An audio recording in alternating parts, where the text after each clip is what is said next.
அங்க நீ ஏன் தடுமாறு? அங்க நீ எதை மறைச்ச? இவ்வளவு நாள் இவ்வளவு தெரிஞ்சோம் இன்னி வரைக்கும் இதுல தெரியாத மாதிரி என்கிட்ட பழகிட்டு இருந்தே அதான் என்னன்னு சொல்றது? இவ்வளவு தெரிஞ்சதுக்கு அப்புறமும் நீ எனக்கு ஒரு ஆஷ் பிரசன்ட் பண்ணியே. ஓகே ஓகே, அத வேணா ஃப்ரெண்ட்ஷிப்னு வச்சுக்கலாம். ஆனா அன்னைக்கு நான் கீதா கூட போன்ல பேசிட்டு இருந்தப்போ கீதா ஐ லவ் யூ சொல்லி கிஸ் பண்ணப்போ அந்த கீதா யாருன்னு தெரிஞ்சுக்க எவ்வளவு துடிச்ச? யாரு கீதா? அதான் யாரு எங்க அம்மா அப்படின்னு நான் சொன்னதுக்கு அப்புறம் தானே நீ கூலான? தெரிஞ்ச ஒருத்தன் தம்மடிச்சு கெட்டுப்பட கூடாது இருக்காங்க ஆஸ்டர் பிரசன்ட் பண்ணது வேணா ஃப்ரெண்ட்ஷிப்னு வச்சுக்கலாம். ஆனா அந்த கீதா யாருன்னு தெரிஞ்சுக்க துடிச்ச அத அந்த பொசிட்டிவ்னஸ் என்னன்னு சொல்றது?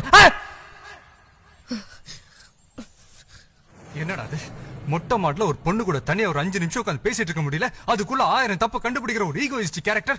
இப்படி ஒரு மென்டாலிட்டி உள்ள ஒரு கேரக்டரோட ஃப்ரெண்ட்ஷிப் வச்சுக்க மாட்டேன். அப்படியே வச்சுக்கிட்டாலும் இந்த ஃப்ரெண்ட்ஷிப் லவ் வரைக்கும் போகாது. அப்படியே போனாலும் இந்த லவ் மேரேஜ் வரைக்கும் போகாது. ஏதாவது ஒரு ஃபோர்ஸ் இப்படி ஒரு மென்டாலிட்டி உள்ள ஒரு பொண்ணு கூட என்ன மேரேஜ் வரைக்கும் இழுத்துட்டு போச்சுன்னு வச்சுக்கேன், கல்யாணத்துக்கு முந்தின நாள் நைட்டே இந்த பொண்ணு வேணான்னு சொல்லி லெட்டர் எழுதி வச்சுட்டு ஓடி போயிடுவேன்.